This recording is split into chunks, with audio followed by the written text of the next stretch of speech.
தோழமை சொந்தங்களுக்கு பணிவான வணக்கங்கள். அன்புடன் கேவிஎஸ். எம்ஏசிபி திட்டம் வெளியான நாள் முதலாகவே அஞ்சல் துறையிலே ப்ரொமோட்டிவ்களுக்கு ஒரு மிகப்பெரிய பாதிப்பு என்பது ஏற்பட்டிருக்கிறது. அதாவது இந்த எம்ஏசிபி திட்டத்தின்படி ஒருவர் குரூப் டியாக இருந்து பின்னர் தபால்காரராக மாறி பின்னர் எழுத்தராக தேர்ச்சி பெற்றால் அவர் ஏற்கனவே 2 எம்ஏசிபி பெற்றுவிட்டார் என்று கருதி எழுத்தரான பின்னாலே அவருக்கு ஒரே ஒரு எம்ஏசிபி, ஒரே ஒரு ஃபைனான்சியல் அப்கிரேடேஷன் மட்டும்தான் அளிக்கப்படும். அதாவது 2800 கிரேட் பே லெவல் 5க்கு மேலாக அவர் ஓய்வு பெறுகின்ற பொழுது அவரால் பயன்பெற முடியாது. அதே போன்று ஒருவர் தபால்காரராக இருந்து பின்னர் எழுத்தராக ஆனால் ஒரு ஃபைனான்சியல் அப்கிரேடேஷன் முடிந்ததாக கருதப்பட்டு அதற்கு பின்னால் அவர் 2 ஃபைனான்சியல் அப்கிரேடேஷன் மட்டும்தான் எழுத்தரிலே அவர்கள் பெற முடியும். எந்த கேடரில் பணிபுரிகின்றார்களோ அந்த கேடரிலே 10 ஆண்டுகள் முடிந்தால் அவர்களுக்கு ஃபைனான்சியல் அப்கிரேடேஷன் வழங்கப்பட வேண்டும். இந்த 3 என்ற நிபந்தனை இருக்கக்கூடாது என்பதற்காக பல்வேறு நீதிமன்ற தீர்ப்புகள் எல்லாம் வெளிவந்த பின்னால் அவைகள் எல்லாம் ஜட்ஜ்மெண்ட் இன் ரெம் என்று கருதாமல் ஜட்ஜ்மெண்ட் இன் பர்சனம், அதாவது அந்த தனிப்பட்ட நபர்களுக்கு மட்டும்தான் அது பொருந்துமே தவிர அனைவருக்கும் பொருந்தாது என்கின்ற முடிவெடுத்து அஞ்சல் துறை வழக்கை தொடுத்தவர்களுக்கு மட்டும் அவைகளை அமுல்படுத்தி மற்றவர்களை பரிதவிக்க விட்டது.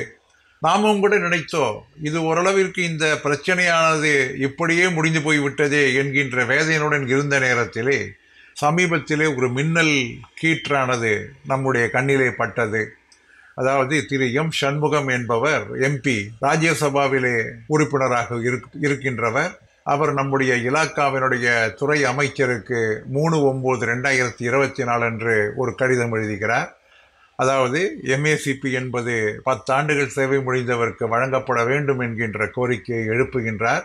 அதற்கு நம்முடைய இலாக்கா துறை அமைச்சர் 12/9/2024 அன்று அதற்கான பதிலை தருகின்றார். அதிலே அரசாங்கத்தினுடைய கொள்கைப்படி சீனியாரிட்டி அல்லது குவாலிஃபையிங் டிபார்ட்மெண்டல் எக்ஸாமினேஷன் என்று வருகின்ற பொழுது அந்தந்த முறைகளிலே தான் வழங்க முடியும். இலாக்காவினுடைய விதிமுறைகளின்படி தான் வழங்கப்பட்டு வருகிறது. அதே நேரத்திலே 10 ஆண்டுகள் ஒரு பதவியிலே பணிபுரிந்திருந்தால் அதை டைரக்ட் என்ட்ரி என கருதி எம்ஏசிபி வழங்கப்பட வேண்டும் என்கின்ற கோரிக்கை, அதாவது அஞ்சல் துறையிலே ப்ரொமோட்டிக்காக இருக்கக்கூடிய கோரிக்கை உச்சநீதிமன்றத்திலே நிலுவையில் இருக்கிறது.